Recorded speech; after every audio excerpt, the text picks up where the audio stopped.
Hello dear all, welcome to our channel Smart Indian Model School. Smart Indian Model School present Smart Indian EduFun classes. EduFun online classes include course studies of playgroup to class 12, emotional and communication skills, happiness classes and DIY activities. Good morning students, I'm Poonam Som here again, and with you that yesterday I have started the first chapter of history, that is tracing changes through 1,000 years, in which in the introduction we have read about the two maps in the starting of the chapter, and we have seen the difference between the two maps, how these are different to each other and what the differences has been made with the time that we have read yesterday. I think you have understood the topic. So today we will start the new topic, and today's topic would be the new and old terminologies. Okay. So before beginning it, I'll just want to tell you the meaning of the terminology. As I have told you yesterday that the meaning of the terminology is vocabulary, glossary, or the techniques. Okay. So in this topic we will read about the changes in the terms, ठीक है, या terminologies, how the old terminologies has been changed into new, ठीक है. सो इस topic में हम ये देखेंगे कि पुराने समय में जो टर्म्स या वर्ड्स यूज़ किए जाते थे उनमें क्या चेंजेस आए हैं.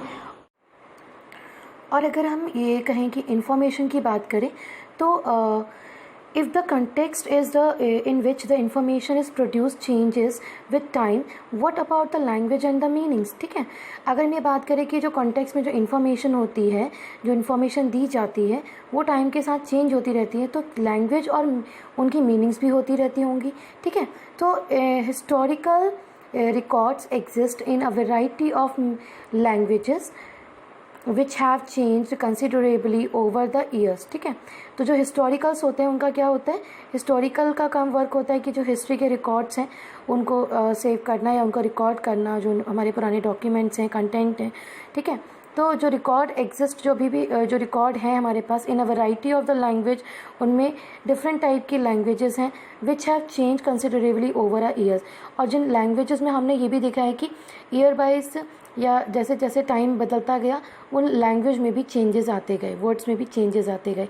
मिडीवियल पर्सियन फॉर एग्जांपल, अगर हम मिडीवियल पर्सियन के बारे में बात करें, ठीक है, तो जो पर्सियन है for example is a different from modern Persian. ठीक है, तो अगर हम बात करें तो जो मिडिवल पर्सन पीपल थे या मिडिवल पर्सन थे वो क्या थे, मॉडर्न पर्सियन से बहुत ज़्यादा चेंज थे. यानी कि जो मॉडर्न पर्सियन है वो ज़्यादा एक्टिव, या जो ऐसा कहा जा सकता है कि वो नई टेक्निक्स को यूज़ करते हैं.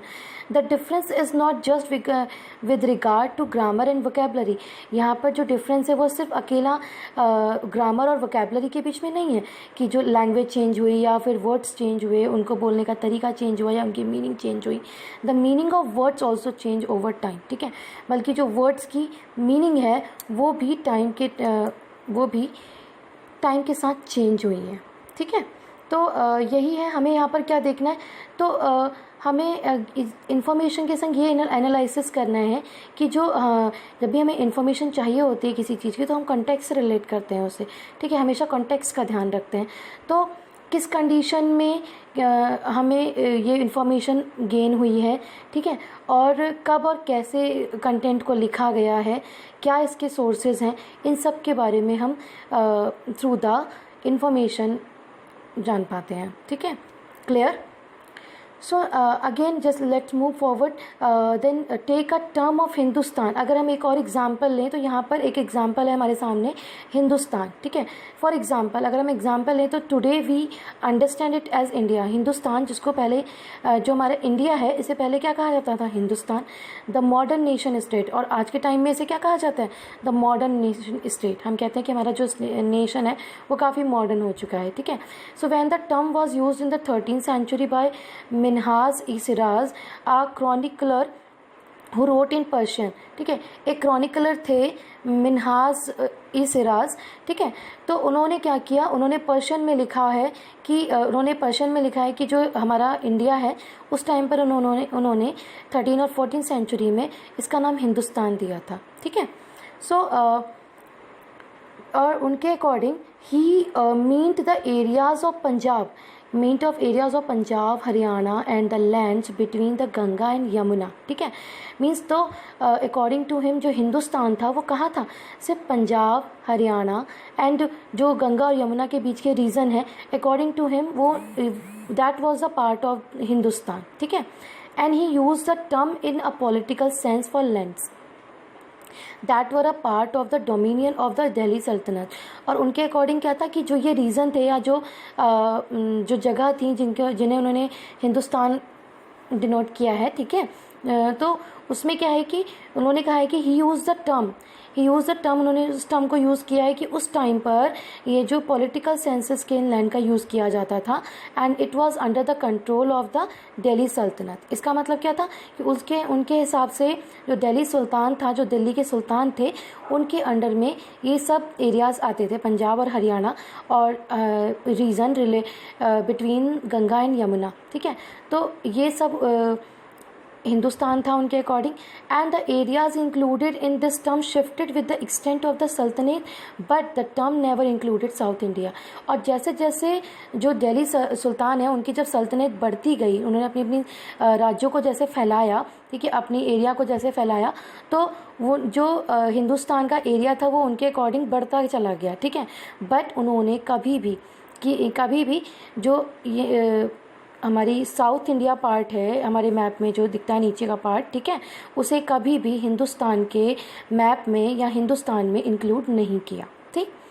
बाय कॉन्ट्रास्ट इसके अपोजिट अगर हम देखें तो in the early 16th century ऐसे ही एक और सिमिलर अगर हम एग्जांपल लें तो अर्ली 16th सेंचुरी में बाबर ने भी हिंदुस्तान वर्ड यूज़ किया था टू डिस्क्राइब द ज्योग्राफी, ठीक है, जो हमारा ज्योग्राफिकल एरिया है हमारे कंट्री का, उसे इलेबोरेट करने के लिए या उसे डिनोट करने के लिए उन्होंने क्या किया था, वहाँ उन्होंने भी हिंदुस्तान वर्ड को यूज़ किया था। Even the fauna and the culture of the inhabitants of the sub continent, इस सब कॉन्टिनेंट में रहने वाले लोगों का culture, fauna, geographical feature, these all the things Babur has included in Hindustan, ठीक है। as we will see later in the chapter, हम बाकी आगे चैप्टर में पढ़ेंगे। This was somewhat similar to the way the 14th century, ऐसा ही कुछ मिलता जुलता 14th सेंचुरी में भी हुआ था। पोएट अमीर खुसरो, एक पोएट थे अमीर खुसरो, ठीक है, ही यूज द वर्ड हिंद, उन्होंने हिंद वर्ड का यूज़ किया था, while the idea of the geographical and the culture entity like India did exist, ठीक है। आज जो हम कहते हैं कि दैट इज़ हमारा जो इंडिया के नाम से जो एरिया या जो हमारा कल्चर है या जोग्राफिकल एरिया है, ठीक है, वो इंडिया के नाम से जाना जाता है। तो इसे 14th सेंचुरी में अमीर खुसरो ने हिंद वर्ड से रिलेट किया था, ठीक है। सो या हमें इंट्रोड्यूस करवाया था। The term Hindustan did not carry the political national meanings as we associate with it today, ठीक है। तो कुल मिला के जो टर्म हिंदुस्तान है उस टाइम की जो चाहे वो यहाँ हमारे मिन्हाज ई सिराज हो, बाबर हो या फिर अमीर खुसरो हो, ठीक है, उन्होंने जो हिंदुस्तान हिंद जो भी नाम लिए, ठीक है, उनमें उन्होंने कभी भी पॉलिटिकल और नेशनल मीनिंग्स को ऐड नहीं किया या इन चीज़ों से उसे कभी रिलेट नहीं किया, ठीक है। They have only just use the geographical area, the fauna, the culture and the inhabitants and the related part of that, ठीक है, but they never use the political as well as the national meaning of this Hindustan, ठीक है, clear? So this was enough for today right now, and you will revise it all, and if any query is there, I'm ready to give the answer. Thank you.